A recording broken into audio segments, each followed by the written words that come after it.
আসসালামু আলাইকুম সম্মানিত শ্রোতা, আপনারা সবাই কেমন আছেন? আশা করি ভালো আছেন, ভালো থাকেন এই প্রত্যাশা রাখি। সম্মানিত শ্রোতা, আপনারা এটা কী গাছের পাতা দেখতেছেন, চিনতে পেরেছেন?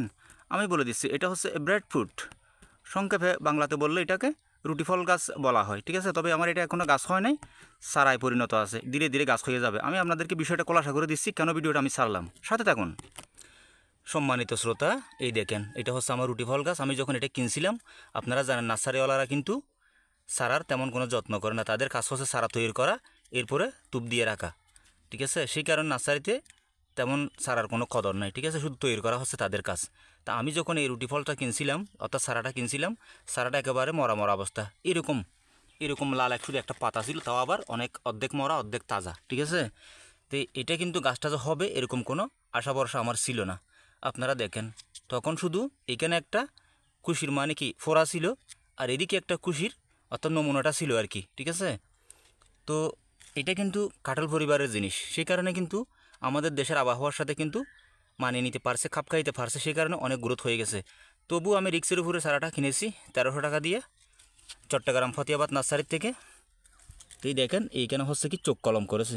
এখন নিচের রোড স্টকটা রুটি ফল গাছেরও হইতে পারে এবং কাঁঠাল গাছেরও হইতে পারে, এটা আমি পরীক্ষা করে দেখবো, আপাতত আমি জানি না। তো সেই ব্যাপারটা যেটাই হোক না কেন আপনারা দেখেন। তো সম্মানিত ভিউয়ার্স, যেহেতু একেবারে ছোটো সারা হবে কি হবে না এরকম একটা যুগের মধ্যে ছিল, সেই কারণে আমি এখানে কোনো কাটসাট করি না, তো আমি কোনো হাত লাগাই নাই, শুধু সারার মতো সারাকে বাড়তে দিছি আমি, ঠিক আছে? তো শেষ পর্যন্ত সারাটা এদিকে একটা সোজা ডাল চলে গেছে, আর এদিকে একটা চলে গেছে, আপনারা দেখতেছেন, আবার এদিকে একটা চলে গেছে। আপনারা এখানে একটা ক্ষত দেখতেছেন, একটু করে খেয়াল করবেন, এখানে একটা ক্ষত আছে। এই ক্ষতটা হচ্ছে কি এখান থেকে আরেকটা ড্যাম হয়ে গেছে, ঠিক আছে? এখন যখন গাছটা মাটির সাথে অ্যাডজাস্ট হয়ে গেছে, যদিও বা ফল না আসে, ঠিক আছে, আমি লাগাইছি সামনের যেই গত বর্ষা গেছে, বর্ষার একেবারে শেষ প্রান্তে, আর এখন তো বর্তমানে শীতকাল চলতেছে, তো আরেকটা বর্ষা এখনও আসে নাই, ঠিক আছে? তখন আমি চিন্তা করলাম যে গাছটা এতটুকু যখন হয়ে গেছে, গাছটা তো বড় হবে, যদি গাছটা বড় হয়ে যায় তো অনেক সময় গাছে উঠা লাগতে পারে, কত রকমের সমস্যা, ঠিক আছে? তখন গাছটা ঝুঁকিপূর্ণ হয়ে গেছে, কারণ অতিরিক্ত বাতাস হলে এইখানে জোড়ার মধ্যে ছেড়ে দিতে পারে। তখন আমি চিন্তা করলাম, এই লেচু রুটি ফল গাছের একটা বৈশিষ্ট্য হচ্ছে কি, আপনারা যখন এগুলো সারা তৈরি করবেন, এগুলো কিন্তু বীজের থেকে কোনো সারা হয় না, অর্থাৎ রুটি ফল গাছে কোনো বীজ হয় না।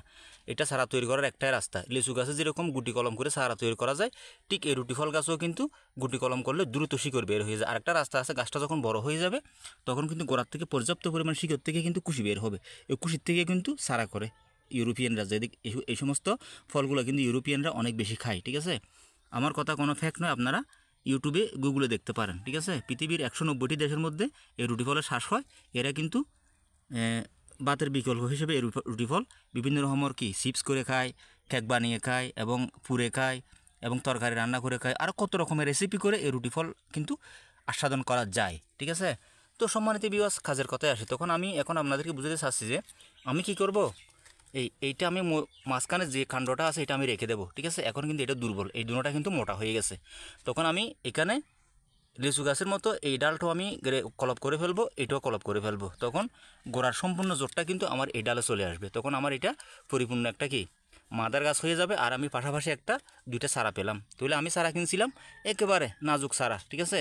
আর আমি যেই নাজুক চারা 1300 টাকা দিয়ে কিনেছি, ওই হিসাবে এই একটা চারার দাম কিন্তু 2,500 টাকা হবে, একটা কথার কথা বললাম আর কি।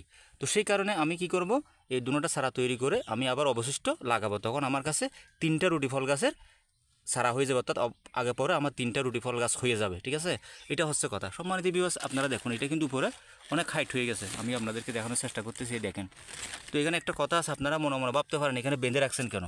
এই ডালটা কিন্তু অনেক বাঁকা, তো যেহেতু আমি আগে পরে এটাকে মেন গাছ বানাবো, সেই কারণে আমি এটা টাইট করে বেঁধে রেখেছি সোজা হওয়ার জন্য। এটা যখন আমি এরকম 1.5 মাস 2 মাস অথবা সর্বোচ্চ 3 মাস বেঁধে রাখবো, তখন এটা স্ট্রেট ফরওয়ার্ড সোজা হয়ে যাবে, তখন এটা আমার গাছে পরিণত হয়ে যাবে। আর যে কত জায়গাতে আছে এটাও কিন্তু বলে যাবে। এর আগে আমি কিন্তু এই দুটোটা সারা কলম করে ফেলবো, তখন সম্পূর্ণ শক্তিটা এটার মধ্যে চলে আসবে, তখন এটা পরিপূর্ণ একটা গাছ হয়ে যাবে এবং হাইটটা আমার পছন্দ মতো হয়ে যাবে। তখন এখানে আর গরু ছাগলের কোনো সমস্যা হবে না এবং সুন্দর শেপের মধ্যে একটা রুটি ফল গাছ হয়ে যাবে। তো সম্মানিত ভিউয়ার্স, আশা করি আমি আপনাদেরকে বোঝাতে পেরেছি। সম্মানিত ভিউয়ার্স, এখানে কিন্তু আরেকটা কথা না বললেই কিন্তু নয়। আমি এই গাছটা লাগিয়েছি এখন 1 বছর হয় নাই, যে হারে এটা গ্রোথ হচ্ছে আমার মনে হয় এটা আমাদের দেশের আবহাওয়ার সাথে অনেকই মানিয়ে নিতে পেরেছে। তো এখানে আরেকটা কথা বলতেছি, আপনারা দেখেন এখানে কিন্তু কুশি বের হইতেছে, কুশির সাথে এমনও হইতে পারে এটা কাঁঠালের মতো মুসি হবে। তা আপনাদেরকে আমার কাছে একটা অনুরোধ, আপনারা যদি কেউ রুটি ফলের গাছ ছাড়া কিনেন অথবা কেউ আগে কিনছেন, ছাড়া লাগাইছেন, 3 বছরের আগে পর্যন্ত আপনারা কেউ ফল নেবেন না, তাহলে কিন্তু চারাটার গ্রোথ থেমে যাবে, মরবে না। এমন এক আছে এই গাছটাকে আপনাদের উঠাইতে অনেক কষ্ট হবে। তো কী করবেন, আপনারা কোনো ফল নেবেন না। 3 বছর যখন প্লাস হয়ে যাবে তখন আপনারা ফল নেবেন, কোনো সমস্যা হবে না, ঠিক আছে।